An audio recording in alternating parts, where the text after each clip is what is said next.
The two pigeons huddled with grim determination, their heads sunk deeply upon their plumed bosoms, buffed up like the collars of fur coats, as they sheltered in the deco niches of the O'Donnell Memorial.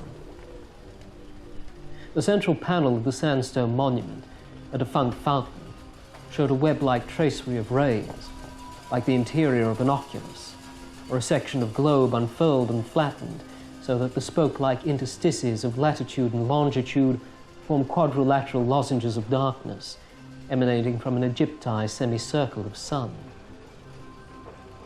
The girl turned away from the urn-like memorial, flanked with the fierce cherubim of griffins at its handles, and surveyed the circumambient approaches to O'Donnell Gardens once more. It was a desolate morning for the first day of summer, cold and dreary, with the threat of rain hanging persistently over the St Kilda foreshore, and the palms of the park creaked in the northwesterly wind. To her right, only Luna Park made a gelid effort at animation, the great scenic railway surging and plunging like a wooden wave against the grey sky as it made its scalene circuit of the park's perimeter. A tall, bulky man, once physically powerful but now tending to fat, was approaching quickly along the path leading from the car park in Shakespeare Grove. The once dark hair, closely cropped, that clung to his bullet head like a skull cap, seemed now like iron filings which had magnetized around a pole. He wore jeans and Nikes and a rather greasy-looking bomber jacket that was evidently not genuine leather. He took off the large sunglasses as he approached the small girl in the purplish wool sweater, black active pants and runners, who was carrying the blue cloth-bound book. The gold lettering on the cover, above and below her hand as it gripped the slim volume loosely to her side, bore three words: Dilemmas and Ernest Dowson. She had long dark hair which fell in loose, lustrous coils that were held back from her face by a black velvet turban-style headband. Ciao, nipote, the big man hailed her as he approached. Ciao, zio. The girl spoke Italian with a French accent. She raised herself on tiptoes to receive and exchange the European greeting as they kissed each other on both cheeks.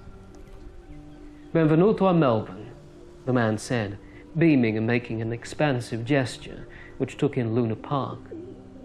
How are you finding the place? Cold, the girl exclaimed.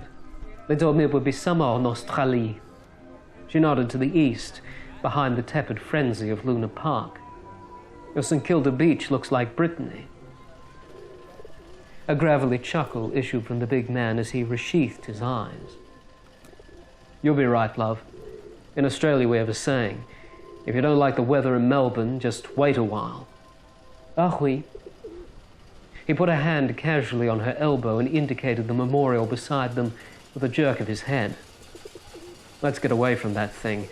You never know who's lurking around. While we're at it, parliamo italiano. Va bene. They sat down on the bench overlooking the memorial. The big man half turned towards the small girl, his right elbow resting on the wooden seat back.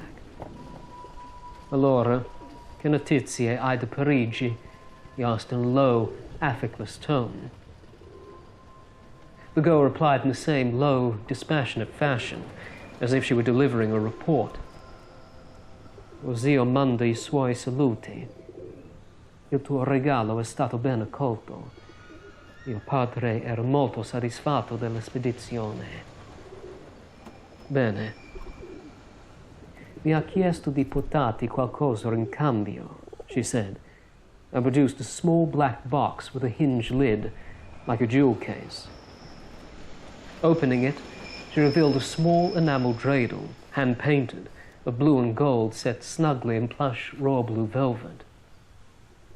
The tip of the dreidel was composed of an old European cut diamond of significant size, and the tail bracket of the letter none, which lay uppermost, had been inset with smaller diamonds that glittered in the weak grey sunlight. The girl took the dreidel out of its case and set it spinning on the blue cloth cover of her book, which was resting in her lap, using her forearm as a kind of rampart to keep the precious object from falling to the ground. All the Hebrew letters on its 4 sides were composed of diamonds, and in the few seconds that she let it spin, they chased each other in a dazzling carousel that mirrored the revolutions of pleasure cycling behind the wall of the amusement park before them. She stopped the dreidel smartly with her hand. The letter Gimel lay uppermost. She handed the dreidel to the big man. "Con I complimenti della nostra famiglia," she said. "Grazie, nipote." He raised his sunglasses to examine the objet de virtu carefully, turning the shimmering facets in his hand to catch the weak light overhead. "Che magnifico," he breathed. "Il signor sarà contento con questo." The girl handed the man the case without looking at him. He fitted the dreidel into its snug depression and snapped the case shut, slipping it into the inner breast pocket of his jacket. "E tu?" he asked. "Possiamo fare qualcosa per aiutarti?" "Adesso no. Ho accettato un lavoro ad Armadale. Lavoro in un caffè europeo nella King's Arcade." "Buono. Avremo un po' di lavoro per te a breve," the big man said. He got up to go, grinning down at the small girl. "Don't call us. We'll call you. In the meantime, enjoy Melbourne. Get yourself a boyfriend. Make some amiche. Go to Luna Park. Relax and enjoy yourself." The girl rose also. "D'accord." She looked over at the 2 pigeons still huddling stolidly in the niches of the memorial and shook her head. "Guardi questi poveri uccellini." The big man half turned to look behind him, shrugged and snorted slightly. "The Melbourne birds," he said. "They wouldn't hang around here if they didn't know how to wait a while." He gave the small girl a quick European peck on the cheek. "Ciao, nipote. Send my regards to Uncle." She nodded. "Ciao, zio. It was nice to meet you." The big man retraced his rapid steps along the path leading to Shakespeare Grove, while the girl made her way towards Ackland Street. A movement in the depths of one of the niches where one of the 2 pigeons was huddling disturbed it, causing it and its companion to hurriedly vacate their shelter, taking off with a clatter of wings.